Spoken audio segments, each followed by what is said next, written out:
So thank you, Mark Kerrison and Mark Kedgley from NNT Technologies. Thanks for joining me today to talk about SecureOps best practice. So I've got a series of questions I'd like to run through with you if that works. NNT talk about SecureOps as being a revolutionary approach to solving the problem of cybersecurity. But can you summarise what that term actually means? Yes, yeah, absolutely. So simply put, SecureOps combines the essential foundational security controls and best practices with access to really critical change management information, which then in turn allows us to deliver effective change control, which in this instance is being pioneered by NNT, of course. And by ensuring that the essential security controls are in place and combined with the ability to validate all changes, all maybe production changes, but all changes, organizations can really effectively prevent and protect against cyber attack whilst at the same time improving IT service delivery quality. So to put it another way, SecureOps allows you to control change, and by doing so, you're always maintaining a minimised attack surface, which is the best way to prevent attacks and to expose breach activity if and when it does happen. So the key differentiator of SecureOps is that it links security best practice to IT service management processes. Why is that so important in your opinion? Yeah, so traditional change management takes the position that you really shouldn't make any change to an IT system without there being a proper business justification associated with that change. So if it's not broken, don't try to fix it. And if there isn't a tangible benefit that's going to outweigh just the natural associated risk of any IT system change, then the change shouldn't be progressed. So, and security requires even more stringent checks and balances on changes being made, and for two key reasons. One is that any changes being made, changes to configuration settings or installation of software,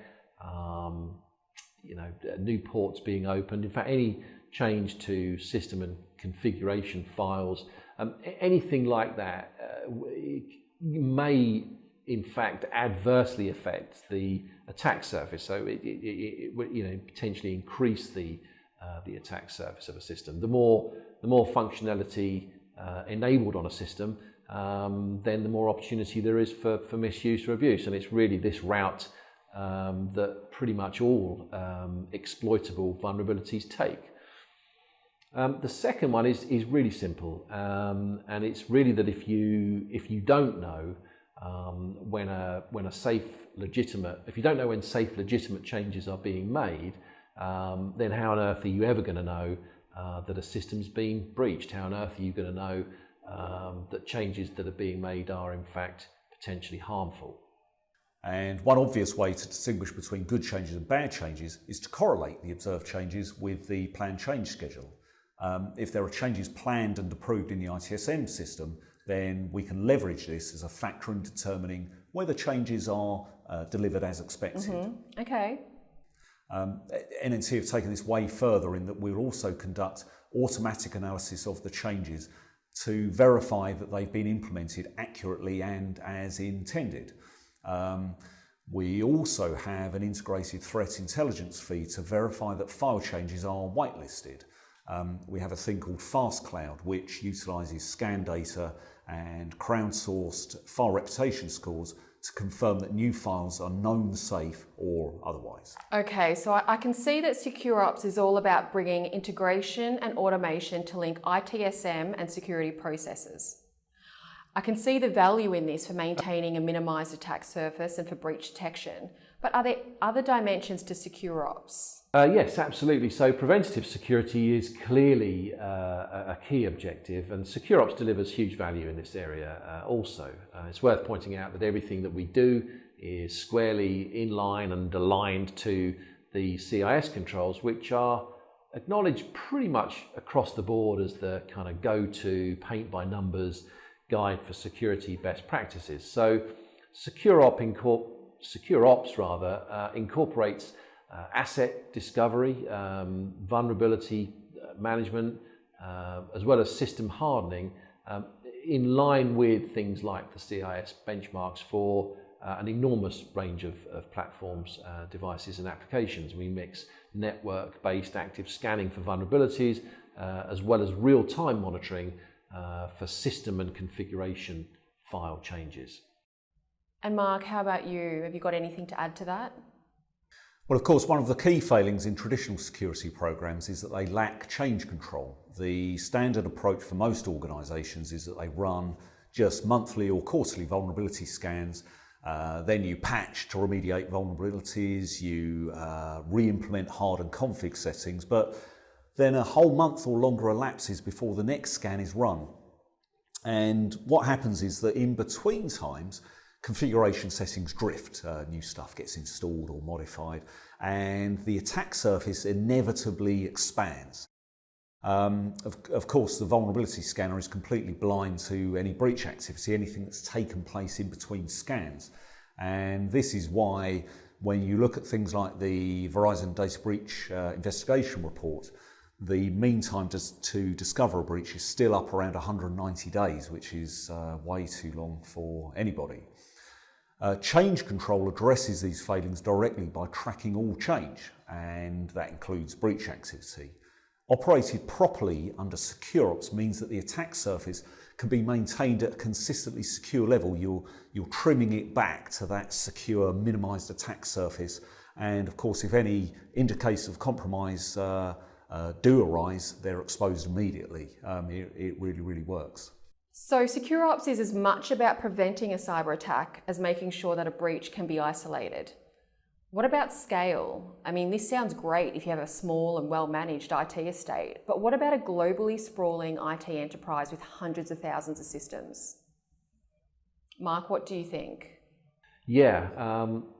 In fact, NNT have worked really hard with the design of our solution and architecture to ensure that SecureOps scales. And in fact, it's one of our key strengths. We invite prospects, and we always invite prospective clients to work through their potential scale-up scenarios so that they can feel really comfortable that the architecture that they select is able to grow with them. And we know that we know that many other alternative security products just won't scale as easily or certainly not as cost effectively as we do. And Mark, how about you? Have you got anything to add to that? Well, one of the traditional issues with any security monitoring technology is the false positive, otherwise known as alert fatigue or change noise. SecureOps is fully armed to handle change noise, and it does so super effectively, which is critical if you've got a large estate with lots of change happening, but you're trying to detect tiny levels of stealthy breach activity, which of course is naturally trying to remain hidden. There are three main elements. One is fast cloud, we've talked about that. One is the ITSM integration that we also covered earlier. The final element is the concept of intelligent change control. What we do is all changes are automatically analysed as they are reported and compared to previously observed normal patterns of behaviour. And that way we can determine if they are pre-approved or unexpected. So for example, when patches are rolled out, you see repeated common patterns of change as patches are installed. With intelligent change control, we only need to review and approve the activity as safe once on one device only. Thereafter, further occurrences of the same activity can be automatically recognised as this approved patch. And the cool thing is you can even do this retrospectively. So you can engineer a intelligent plan change and then use that to reassess historical activity. So you don't even need to be that organised. This whole thing is designed to help isolate breach activity and unapproved change, not layer up even more bureaucracy. Okay, that all makes a lot of sense. Thank you so much to both of you for taking the time to talk about cybersecurity, change control and SecureOps.